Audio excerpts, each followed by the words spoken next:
بسم اللہ الرحمن الرحیم. السلام علیکم ورحمۃ اللہ وبرکاتہ. How are you students? I hope you are fine. Welcome to Islamiyat class. آج کا ہمارا عنوان ہے طہارت اور جسمانی صفائی. طہارت کا کیا مطلب ہوتا ہے؟ طہارت کا مطلب ہوتا ہے پاکیزگی، یعنی صاف ستھرا رہنا، اپنے آپ کو پاک رکھنا، جس طرح سے ہمارا اسلام ہمیں بتاتا ہے. اسلام ایک مکمل ضابطۂ حیات اور دین فطرت ہے. اللہ تعالیٰ نے اسے اپنے اس دین میں تمام انسانوں، خاص طور پر مسلمانوں کو تمام چھوٹی اور بڑی باتوں سے قرآن و حدیث کے ذریعے آگاہ کر دیا. نبی کریم صلی اللہ علیہ وسلم کو آخری نبی بنا کر اپنے دین کو عملی طور پر سمجھا دیا ہے تاکہ ہر چیز واضح ہو جائے. چنانچہ طہارت اور پاکیزگی کے بنیادی اصول بتا کر صرف ایک آیت قرآنی اور ایک حدیث پر اکتفا کیا جاتا ہے. ارشاد ربانی ہے، اپنے کپڑوں کو پاک رکھ اور ناپاکی سے دور رہے. اب یہاں پہ ہمیں یہ بتایا جا رہا ہے کہ اسلام ایک ایسا دین ہے جو دین فطرت ہے، یعنی جو ہماری فطرت سے ملتا جلتا ہے، جس پر عمل کرنا ہمارے لیے آسان ہے. کوئی مشکل چیز نہیں ہے. ہمارا دین انتہائی آسان دین ہے. آسان چیزیں بتائی گئی ہے جو کہ کوئی بھی عمل ہم پر ناگزیر نہیں گزرتا، یعنی کہ ہمیں بہت مشکل نہیں پیش آتی کوئی بھی عمل کرتے ہوئے. ہمارا دین ایسا دین جس میں ہمارے لیے بھلائی ہے، جس میں ہمارے لیے سکون ہے، عافیت ہے، ہدایت ہے ہمارے لیے. یہاں پہ یہ بتایا جا رہا ہے کہ اللہ تعالیٰ نے اپنے دین میں تمام انسانوں کے لیے، قیامت تک کے انسانوں کے لیے ہر چیز کے بارے میں آگاہ کر دی ہے، جس کا عملی نمونہ ہمیں حضرت محمد صلی اللہ علیہ وسلم نے پیش کر دیا ہے. ہمیں ہر وہ چیز جو شاید ہم اگر خود سمجھتے تو اس میں ہم کوتاہیاں کرتے، لیکن وہ چیز ہمیں حضرت محمد صلی اللہ علیہ وسلم نے اچھے سے اس پر عمل کر کے سکھا دیا ہے. اب یہاں پہ بتایا جا رہا ہے اپنے کپڑوں کو پاک رکھو اور ناپاکی سے دور رہے. ناپاکی سے مراد یہاں پہ بہت سی چیزیں ہو سکتی ہیں، یعنی برے عمل یا کوئی ایسی چیز. ہمیں چاہیے کہ ہم بری چیزوں کی طرف دیکھیں نہ، قدم نہ بڑھائیں یا پھر سنیں نہ. تو تمام وہ چیزیں، بے حیائی، فحاشی کی باتیں، ان سب چیزوں سے ہمیں دور رہنا چاہیے. اور ایسی بھی باتیں ہمیں نہیں سننی چاہیے جو دوسروں کے لیے ہمیں لگتا ہے کہ نقصان دہ ہو سکتی ہیں. کسی کی غیبت کرنا، حسد کرنا یا پھر کسی کے بارے میں چغلی کرنا، گالی دینا، یہ سب کچھ تمام ناپاکی کی چیزیں آ جاتی ہیں. خود کو نجاست سے دور رکھنا بھی ناپاکی سے دور رہنا ہی ہے. اور اپنے کپڑوں کو پاک رکھ، یعنی ہمارے کپڑے اگر دیکھا جائے تو ہم نماز پڑھتے ہیں 5 وقت. ہم 5 وقت نماز تبھی پڑھیں گے نا جب ہمارا بدن اور ہمارا لباس دونوں صاف ہوں گے. نبی کریم صلی اللہ علیہ وسلم کا فرمان ہے، طہارت اور پاکیزگی ایمان کا حصہ ہے. جب ہم پاک صاف ہوں گے تبھی ہم نماز پڑھیں گے، تبھی ہماری نماز قبول ہوگی، کیونکہ آپ کو پتہ ہے طہارت کے بغیر کوئی نماز قبول نہیں ہوتی. اور اسی لیے طہارت کو ایمان کا حصہ قرار دیا گیا ہے. کیونکہ جب ہم صاف ستھرے ہوتے ہیں، ایک تو یہ ہوتا ہے کہ ہم شیطان کے وار سے دور ہوتے ہیں، ہم بیماریوں سے بھی بچ جاتے ہیں. اور ہمارا اس ٹائم پہ جب ہم پاک صاف ہوتے ہیں، نماز وغیرہ پڑھتے ہیں، تو ہمارا دل برائیوں سے ہم پسند نہیں کر رہے ہوتے. ہم کہہ رہے ہوتے نہیں، ہم نے یہ چیز نہیں کری، یہ چیز غلط ہے، یہ اللہ تعالیٰ کو ناپسند ہے. جتنا آپ پاک صاف رہیں گے، آپ ایک تو یہ ہے کہ آپ کے گناہ جڑتے چلے جاتے ہیں، وضو جتنا آپ کرتے ہیں، بیماریوں سے دور رہیں گے، اور ہر برائی کی طرف سے آپ کا دل میلا ہونا شروع ہو جاتا ہے اور آپ برائی نہیں کرتے، اور دوسرا شیطان کے وار سے آپ محفوظ رہتے ہیں. تو دیکھیں صاف رہنے کے کتنے زیادہ فائدے ہیں. ابھی تو میں نے صرف آپ کو 3-4 گنوائے ہیں. اگر ہم غور سے سوچیں، اگر بیٹھیں تو ہمیں اس کے بہت فوائد نظر آتے ہیں. طہارت کے لغوی معنی پاک ہونے کے ہے. آج کے دور میں صفائی کا خیال تو رکھا جاتا ہے، اور شریعت کے اصولوں کو اپنائے بغیر عام غسل کرنے طہارت کے مفہوم میں لے آتے ہیں. حالانکہ طہارت کا شرعی مفہوم بالکل مختلف ہے، اور شریعت کے بتائے ہوئے اصولوں اور اس کی شرائط کے مطابق صفائی نہ کی جائے تو طہارت نہیں ہوگی. طہارت کے نہ ہونے کی وجہ سے کوئی عبادت قبول نہیں ہوتی. اب ہمیں یہ بتایا جا رہا ہے کہ جو نارملی ہم غسل کرتے ہیں اور اس کو ہم کہہ دیتے ہیں ہم پاک صاف ہیں، تو ان سب چیزوں کو پاک ہونا نہیں کہتے. طہارت کا مطلب ہے پاک ہونا. یہاں پر اگر دیکھا جائے تو 2 معنی بھی ہیں. ایک یہ بدنی طور پر، ظاہری طور پر، دوسرا باطنی طور پر. ظاہری طور پر یہ ہے کہ آپ اچھے سے نہائیں دھوئیں، صاف ستھرے ہوں، آپ کو دلی تسلی ہو کہ آپ صاف ستھرے ہیں، پاک ہیں. دوسرا یہ ہے کہ آپ نے اچھا لباس پہنا ہو. آپ کم از کم نیا لباس نہیں پہنتے تو کم از کم دھلا ہو، صاف ہو، اس سے کسی کو کراہت محسوس نہ ہو رہی ہو، آپ کے اچھے بال بنے ہوں، آپ اچھی حالت میں ہوں، کہ کوئی دیکھے آپ کو تو وہ اس کو اچھی، یہ ہے کہ اچھا احساس ہو آپ کو دیکھ. یہ نہیں کہ وہ آپ سے دور دور رہنے کی کوشش کرے. جیسے گرمیوں میں اسپیشلی کیا ہوتا ہے کہ کچھ لوگ اس بات کا بالکل خیال نہیں رکھتے، تو ان کے ساتھ بیٹھنے والے لوگوں کو اذیت ہوتی ہے. تو اس چیز سے ہمیں پرہیز کرنا چاہیے، اور ہمیں خیال رکھنا چاہیے کہ ہماری وجہ سے کسی کو کوئی تکلیف نہ پہنچے. اور باطنی طور پر یہ ہے کہ ہمارا دل صاف ہو، ہمارے دل میں کسی کے لیے کوئی بغض حسد نہ ہو، اور ہم اپنے آپ کو برائیوں سے پاک رکھیں.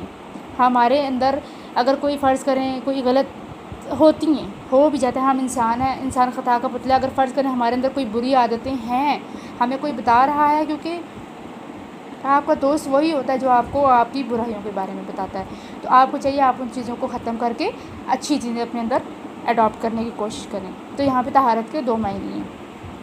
دوسرا یہ ہے کہ جس طرح سے ہمیں ہماری شریعت یعنی اسلام میں جس طرح سے ہمیں غسل لینے کے بارے میں بتایا گیا، اگر ہم اس طرح سے نہیں لیتے تو اس میں ہم پاک نہیں ہیں. اور ہمیں تمام چیزیں جو ہمارا اسلام سکھاتا ہے ہمیں ان کو مد نظر رکھتے ہوئے اپنی زندگی کو گزارنا چاہیے.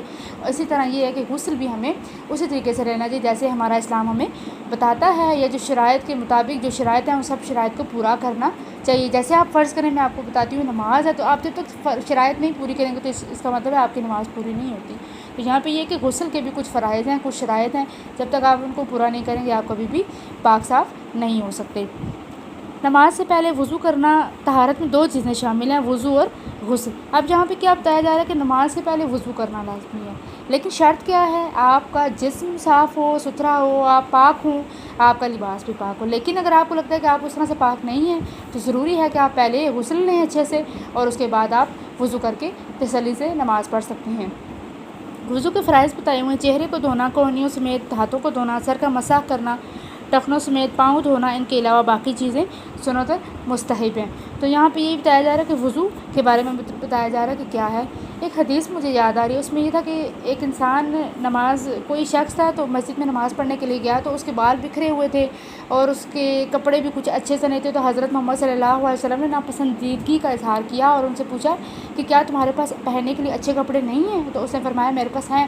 تو حضرت محمد صلی اللہ علیہ وسلم نے فرمایا جب تمہارے پاس کوئی چیز دی ہے اللہ تعالیٰ نے تمہیں، تو اس کا اظہار کرنا تمہارے لیے ضروری ہے. تو یہی ہے کہ اچھے کپڑے آپ کے پاس اگر فرض کریں نیو یا فریش ہم لوگ کہہ سکتے ہیں کہ کپڑے نہیں ہیں، نیو ڈریسز نہیں ہیں، تو آپ کے پاس جو پرانے پڑے ہیں آپ انہیں کو اچھے سے دھو لیں، صاف ستھرا کر لیں، خوشبو لگا لیں، آپ پہنیں کہ آپ اس میں اچھے لگیں. تو یہی چیزیں ہیں کہ ہمیں چاہیے کہ ہم وہ سب چیزوں کا اظہار کریں جو ہمیں اللہ تعالیٰ نے عطا کیا ہوا ہے، بجائے اس کے کہ آپ ان کو سنبھال کے رکھیں اور اس طرح سے اپنے اوپر یہ عجیب سا جو حلیہ یہ بنائے رکھیں جو دوسرے لوگوں کو باتیں کرنے کا موقع دے.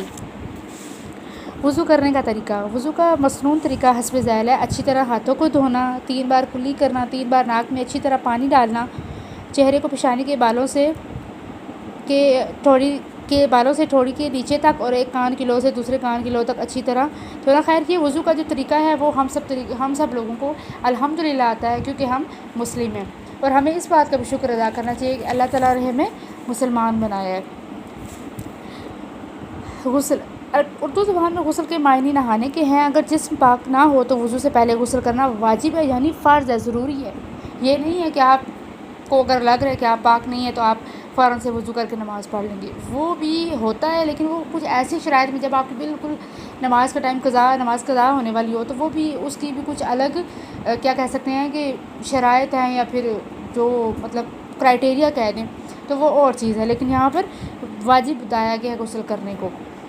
انسان کو صاف ستھرا رکھنے کے لیے نہانے کی ترغیب دی گئی ہے. پھر اس کے بعد ہمیں یہ بتایا گیا ہے کہ جمعے والے دن عیدین پہ ہمیں غسل کر کے جب ہم جاتے ہیں مسجد نماز پڑھنے کے لیے تو کہ اچھا سا احساس ہوتا ہے، آپ اپنے آپ فریش فیل کرتے ہیں. دوسرا یہ ہے کہ سنت بھی ہے، آپ اگر اس کو فالو کرتے ہیں تو آپ کو ثواب ملتا ہے. کچھ صورتیں ایسی ہیں جو آپ اساتذہ سے پوچھ سکتے ہیں یا تعلیم الاسلام جیسی کتابوں میں پڑھ سکتے ہیں جن میں غسل واجب ہے، اور اگر ان حالتوں میں غسل نہ کیا جائے تو انسان ناپاک رہے گا اور اس کی عبادت قبول نہ ہوگی. اور کچھ ایسی چیزیں بھی ہوتی ہیں، کچھ ایسے مواقع ہیں کہ جن پر ہمارے لیے غسل کرنا واجب ہو جاتا ہے. تو ان سب چیزوں کے بارے میں بنیادی جو ہم کیا کہہ سکتے ہیں کہ یہ تعلیم ہے، ہر پیرنٹس میرے خیال میں بتاتے ہیں اپنے بچوں کو، اور بتانا بھی ضروری ہے، اور والدین کا فرض ہے کہ وہ اپنے بچوں کو بتائیں کہ کچھ ایسی جو کنڈیشنز ہیں وہ کون سی کنڈیشنز ہیں جن میں غسل کرنا واجب ہوتا ہے. کیونکہ اگر لا علمی میں رہیں گے بچے تو وہ تو غلطی کریں گے، لیکن اس کا جو گناہ ہے وہ پیرنٹس پر رہتا ہے.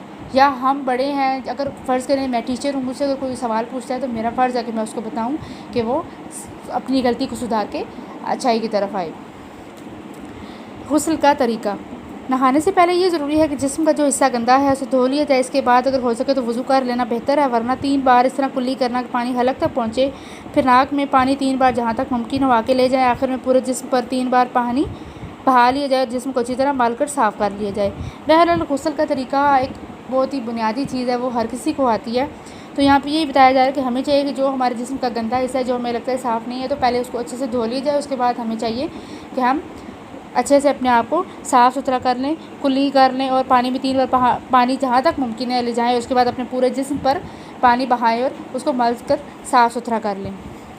مرد اور عورت کے لیے ضروری ہے اس طرح نہائے کہ جسم کا کوئی حصہ اور بال خشک نہ رہے۔ پانی اعتدال کے ساتھ استعمال کریں اور خواہ مخواہ پانی ضائع کرنے سے کیا ہے کہ آپ کو گناہ ملے گا۔ غسل خانے میں نہایا جائے، اور اگر غسل خانہ میسر نہیں ہے تو کپڑا پہن کر مرد تو نہا سکتا ہے، لیکن عورت کے لیے کیا ہے کہ وہ پردے میں نہائے۔ اور غسل کرتے ہوئے کچھ لوگوں کی یہ انتہائی بری عادت ہے، سننے میں مطلب مجھے آیا کہ کچھ لوگ گنگناتے ہیں اور باتیں کرتے ہیں، تو اس چیز سے آپ کو میں بتاؤں کہ انتہائی گناہ ہے یہ چیز، کیونکہ آپ کو پتہ ہے کہ جب بھی ہم بولتے ہیں یا کوئی عمل کرتے ہیں تو وہ فرشتے نوٹ کر رہے ہوتے ہیں۔ تو آپ کو پتہ ہے جب ہم غسل خانے میں ہوتے ہیں کس حالت میں ہوتے ہیں، تو اس ٹائم پہ جب آپ بولیں گے یا گنگنائیں گے تو فرشتے وہاں پر آنا اپنے لیے شرم محسوس کرتے ہیں۔ تو اس چیز کے لیے اگر آپ میں سے کسی کو بھی اس چیز کی عادت ہے تو اس چیز کو ختم کرنے کی کوشش کریں اور اللہ تعالیٰ سے دعا کریں۔ جتنی آپ اللہ تعالیٰ سے دعا کریں گے کہ میرے اندر سے یہ بری عادت چلی جائے، تو انشاءاللہ تعالیٰ وہ چلی جائے گی۔ شریعت نے جو طریقے مقرر کیے ہیں ان کا مقصد انسان کو تکلیف پہنچانا نہیں، بلکہ یہ تو اس کے فائدے کی باتیں ہیں۔ ہر نماز سے پہلے وضو کرنے سے ذہنی اور جسمانی سکون ملتا ہے، انتہائی امپورٹنٹ بات ہے۔ ویسے بھی کہتے ہیں جب آپ کچھ بی پی کے پیشنٹس ہوتے ہیں ان کو بتایا جاتا ہے کہ جب آپ کا بی پی آپ کو لگتا ہے ریز ہو رہا ہے تو آپ اس ٹائم پہ وضو کریں۔ وضو کرنے سے انسان کو جو سکون ملتا ہے اس سے کیا ہے کہ بی پی ڈاؤن ہوتا چلا جاتا ہے، مطلب وہ پہلے سے نارمل ہونے کی کوشش کرتا ہے۔ تو یہاں پہ یہ بتایا جاتا ہے کہ ہمیں سکون ملتا ہے، انسان صاف ستھرا رہتا ہے، اس کی تھکاوٹ دور ہوتی ہے، نہانے سے پورا جسم صاف ہو جاتا ہے۔ اس طرح صفائی کے باعث بیماریوں سے کافی حد تک محفوظ رہتا ہے۔ وضو کرنے اور نہانے سے ظاہری صفائی بھی حاصل ہوتی ہے، روحانی بھی۔ عبادت اور کام کرنے میں لطف آتا ہے، عبادت بھی قبول ہوتی ہے، کام کرنے کی صلاحیت بھی بڑھ جاتی ہے۔ تو یہاں پہ یہ بتایا جا رہا ہے کہ انتہائی اپنی صفائی کا خیال رکھیں، اور جتنا آپ صاف ستھرے رہیں گے اس طرح کیا ہوگا کہ آپ اپنے آپ کو بھی فریش فیل کریں گے، لوگوں کے ساتھ آپ کے معاملات بھی اچھے ہوں گے، کیونکہ اگر آپ گندا رہیں گے تو لوگ آپ کو دیکھنا پسند نہیں کریں گے یا آپ کے ساتھ بات کرنا پسند نہیں کریں گے، آپ سے دور رہیں گے، تو یہ چیز بھی آپ کو تکلیف پہنچاتی ہے۔ تو آپ اس چیز سے بچنے کے لیے کوشش کریں گے اپنی صفائی کا خیال رکھیں۔ اوکے، اللہ حافظ، اپنا خیال رکھیے گا، اور اس چیپٹر کو اچھے سے پڑھیے گا اور ریکارڈنگ کو سنیے گا۔